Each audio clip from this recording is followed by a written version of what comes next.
नमस्कार, मैं हूं हर्षिता। झारखंड विधानसभा में विश्वास मत हासिल कर हेमंत सोरेन ने दिखाया दम, विपक्ष ने किया वॉकआउट। राज्यपाल की चुप्पी से बढ़ा सियासी सस्पेंस। क्या कॉन्फिडेंस मोशन हासिल करने के बाद सीएम की मुश्किलें हुई कम या मिल गया है उन्हें अभयदान? देखिए एक रिपोर्ट। भाजपा द्वारा सरकार गिराने की साजिश से तंग आकर जहां सूबे के यूपीए गठबंधन के मुखिया हेमंत सोरेन ने आज सोमवार झारखंड विधानसभा में विश्वास मत हासिल किया, वहीं सरकार के पक्ष में 48 वोट पड़े। इस दौरान भाजपा ने वॉकआउट किया।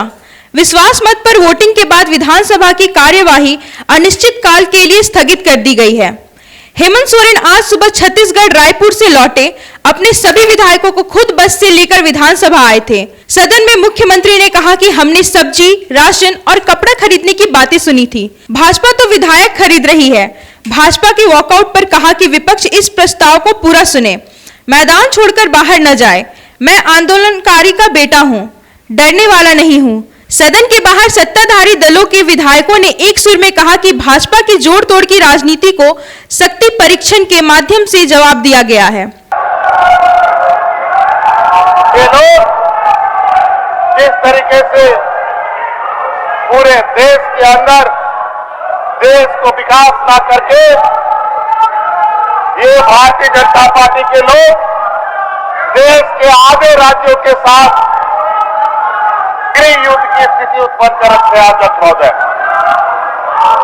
आए दिन विधायकों की खरीद फरोख्त। अध्यक्ष महोदय, हमने तो बाजार में कपड़ों को खरीद के सुना हुआ है, राशन को खरीद के सुना, सब्जी तरकारी को खरीद के सुना, लेकिन विधायक खरीद फरोख्त की बात यही भारतीय जनता पार्टी के तरफ से आती रही है। अध्यक्ष महोदय, ये व्यापारियों की जमातों में पूरे देश को अस्त-व्यस्त कर रखा है। अध्यक्ष महोदय, स्वाभाविक है, राज्यपाल ही फैसला करना है, उन्हीं के हाथों में दिया गया इलेक्शन कमीशन को।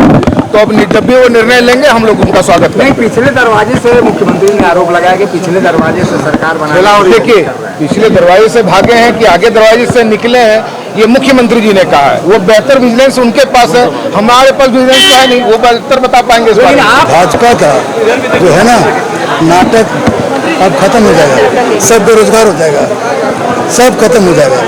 27% ओबीसी आरक्षण, 1932 सुखा सब आ जाएगा, इसलिए वो लोग बेरोजगार हो गया। उनके कहने पर किसी को विश्वास मत देना न देना, उनके कहने से सरकार नहीं चलती है। जनता के विश्वास पर सरकार चलती है और जनता का हम पे विश्वास फिर से एक बार क्या सुरक्षित है हेमंत जी? वहीं हेमंत के शक्ति प्रदर्शन पर बीजेपी के विधायक दल के नेता बाबूलाल मरांडी ने कहा कि ना ही कोर्ट की ओर से ना ही राज्यपाल ने बहुमत साबित करने को कहा, फिर सरकार विश्वास मत लाने की क्या जरूरत थी? बीते दिनों से सीएम विधायकों को लेकर जिस तरह से घूम रहे हैं, उससे लगता है कि उन्हें अपने ही विधायकों पर भरोसा नहीं है। वहीं भाजपा विधायक राज सिन्हा ने भी कहा कि अगर मुख्यमंत्री के खिलाफ अगर कोई चुनाव आयोग से राज्यपाल का कोई आदेश आता है या उनकी सदस्यता खतरे में आती है, तो क्या उनको पुनः विश्वास मत हासिल करने की जरूरत नहीं पड़ेगी? क्या उनको अभयदान मिल गया है? वहीं भाजपा विधायक अमित मंडल ने भी हेमंत सरकार के कार्यशैली पर सवाल खड़े किए। हम लोग वहाँ क्या करेंगे? हम लोग तो कोई, ये तो असंवैधानिक है। जब विश्वास मत के लिए संविधान में ये जो व्यवस्था है और कायदे नियमावली में भी, या तो कोई गवर्नर उनको कहते हैं विश्वास मत प्राप्त करने के लिए या कोई कोर्ट की ओर से कोई आदेश हो, लेकिन यहाँ तो किसी ने भी नहीं मांगा था। 2024 से तो अभी वो डरे हुए हैं, इतनी डरे हुए हैं। 2024 हो क्या, वो तो पहले भी देख चुके हैं। सर, वो राज्यपाल पे भी सवाल उठा रहे हैं कि कह रहे हैं कि अब उनके पास दूसरा कोई विकल्प नहीं है, क्योंकि वो जानते हैं कि उनकी चाला चाली का बेला आ गया है। अब कुछ एक दिनों में उनको या तो गवर्नर बर्खास्त करेंगे या तो इनको रिजाइन करना पड़ेगा। भाई, आप चोरी करेंगे, आप डकैती करेंगे, पावर का मिसयूज करेंगे, दुरुपयोग करेंगे, तो आप सत्ता में कैसे बने रह सकते हैं? अगर इनके अंदर में थोड़ी भी नैतिकता होती तो आज तक वो त्यागपत्र देते। भारत के इतिहास में कोई भी मुख्यमंत्री नहीं होंगे आजाद भारत में जो मुख्यमंत्री रहते हुए, मंत्री रहते हुए और अपने नाम से कोई ठेका लेता हो, अपने नाम से कोई लीज लेता हो या पट्टा लेता हो, ऐसा शायद एक भी कोई उदाहरण नहीं होगा।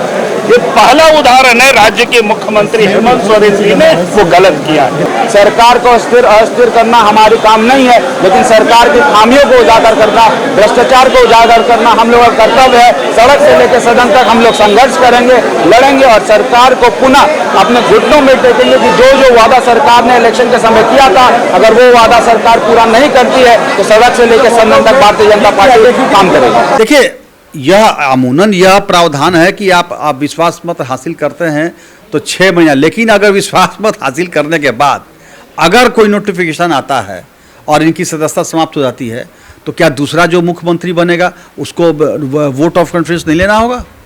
यही खुद अगर इस्तीफा देकर बनना चाहे तो फिर भी अगर दोबारा जब बनेंगे तो फिर इनको तो लेना ही होगा। उसमें कहाँ यह है कि आप 6 महीना के लिए आपको अभयदान मिल गया, ऐसा नहीं है। यह गलत व्याख्या की जा रही है। भैया कौन तोड़ा, जब कहाँ टूट रहा, कौन बता, ये सब ऐसे ही बोलने के लिए है। ये लोग भी तो बोल रहा है कि भाजपा का इतना विधायक हमारे संपर्क में है, तो ऐसा थोड़ी ना होता है। कौन तोड़ा है भाई? आपके विधायक पकड़े गए कलकत्ता में, वो बार बार बोल रहे हैं वो लोग कि हम लोग कैश कांड में नहीं है, गलत है, नहीं जाएंगे, और वो लोग फंसे, पकड़े गए पैसा के साथ। तो पैसा कहाँ से आया, कौन लाया, तो वो ना बताएंगे। ये लोग बिकने के लिए ही तैयार क्यों है? यही तो नहीं, ये तो वो बताएं कि भाई आप ही का विधायक, माने आपको अपने विधायकों पर इतना भी भरोसा नहीं है। दरअसल ऑफिस ऑफ प्रॉफिट मामले में चुनाव आयोग की चिट्ठी मिलने के 11 दिन बाद भी राज्यपाल का कोई आदेश नहीं आया है, लेकिन राज्य की राजनीति में घमासान जारी है। हेमंत सोरेन ने अपने 32 विधायकों को एकजुट करने के लिए 30 अगस्त को रायपुर भेजा था। सभी रविवार को रांची लौट आए थे। सभी सर्किट हाउस से बस में सवार होकर विधानसभा पहुंचे। अब बहुमत हासिल करने के बाद हेमंत सोरेन की क्या रणनीति होगी, ये देखने वाली बात होगी। वहीं हेमंत सोरेन की विधानसभा सदस्यता रहेगी या जाएगी, इसको लेकर सस्पेंस अब भी बरकरार है। झारखंड में इन दिनों द ग्रेट पॉलिटिक्स जारी है, तभी तो इंटरवल के बाद पिक्चर अभी बाकी है। न्यूज एनपी के लिए रांची ब्यूरो के साथ कुंवर अभिषेक सिंह की रिपोर्ट।